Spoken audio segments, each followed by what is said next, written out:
जिंदगी बदल देने वाली प्रेरणादायक कहानी। मेरे प्यारे दोस्तों, इस वीडियो को पूरा देखो। अगर वीडियो अच्छा लगा तो सब्सक्राइब भी कर दीजिएगा। तो चलो वीडियो को शुरू करते हैं। एक समय की बात है, एक गरीब किसान का बेटा था जिसका नाम सचिन था। सचिन एक दयालु और अच्छा लड़का था।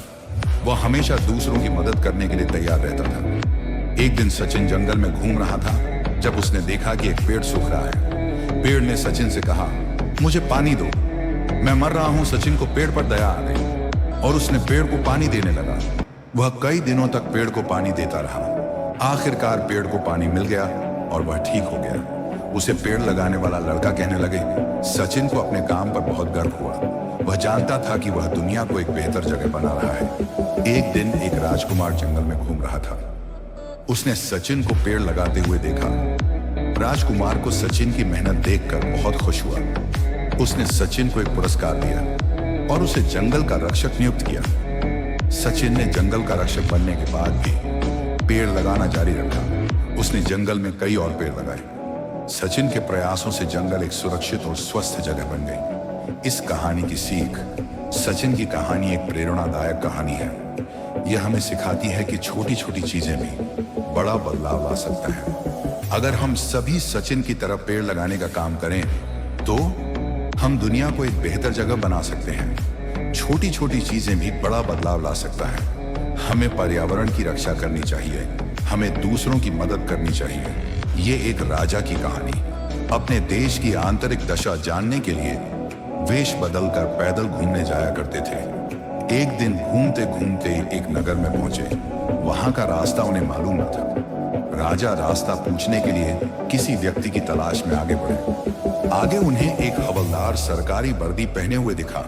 राजा ने उसके पास जाकर पूछा, महाशय, अमुक स्थान जाने का रास्ता कौन सा है? कृपया बताइए।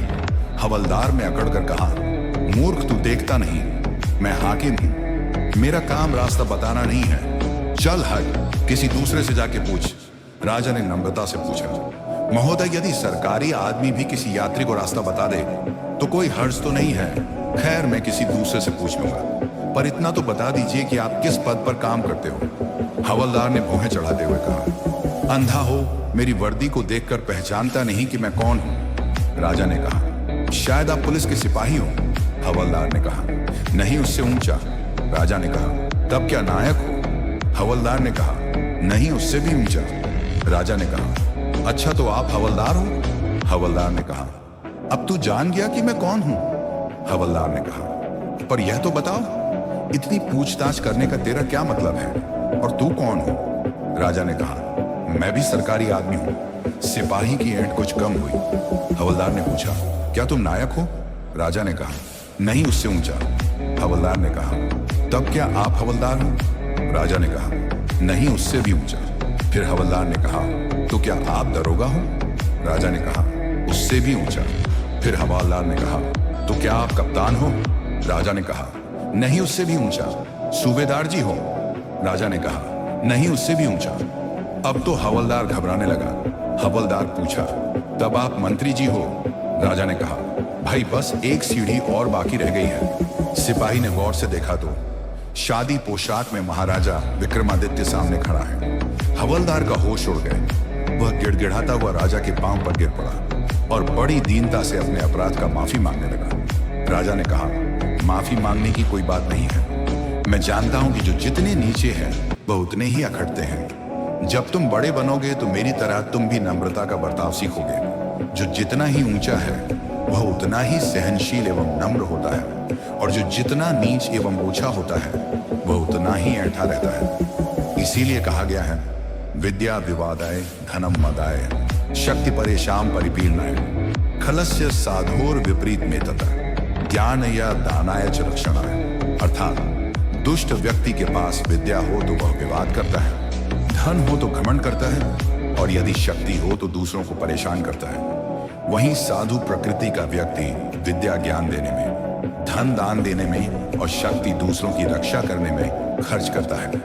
एक समय की बात है, एक गांव में एक गरीब किसान रहता था। उसके पास बहुत कम जमीन था और वह बहुत मेहनत करता था, लेकिन उसकी मेहनत के बावजूद उसके पास कभी भी ज्यादा पैसे नहीं होते थे। एक दिन किसान अपने खेत में काम कर रहा था। जब उसे एक छोटा सा बीज दिखाई दिया, उसने बीज को उठाया और उसे अपने घर ले गया। उसने बीज को एक बर्तन में पानी में डाल दिया और वह रोजाना उसे पानी देता था। कुछ दिनों के बाद बीज अंकुरित हो गया। किसान ने बीज को एक गमले में लगाया और वह रोजाना उसमें पानी देता था। गमला दिन ब दिन बड़ा होता गया और उसमें एक सुंदर पौधा उगाया। पौधा बड़ा होकर एक पेड़ बन गया। पेड़ पर बहुत सारे फल लगे। किसान ने फल तोड़े और उन्हें बाजार में बेच दिया। उसने फल बेचकर बहुत पैसे कमाया। किसान बहुत खुश था। उसने सोचा कि यह सब धैर्य के कारण हुआ है। उसने हमेशा धैर्य से मेहनत की और अंत में उसे सफलता मिला। इस कहानी की सीख, ये कहानी हमें सिखाती है कि धैर्य एक महत्वपूर्ण गुण है। अगर हम धैर्य से मेहनत करते हैं तो हमें सफलता जरूर मिलता है। धैर्य हमें कठिन समय में भी आगे बढ़ने में मदद करता है। धैर्य हमें अपने लक्ष्यों को प्राप्त करने के लिए प्रेरित रखता है। धैर्य हमें दूसरों की मदद करने के लिए प्रेरित करता है। आइए हम सभी धैर्यवान बने और अपने जीवन में सफलता प्राप्त करें। दोस्त, वीडियो अच्छा लगा तो सब्सक्राइब कर दो।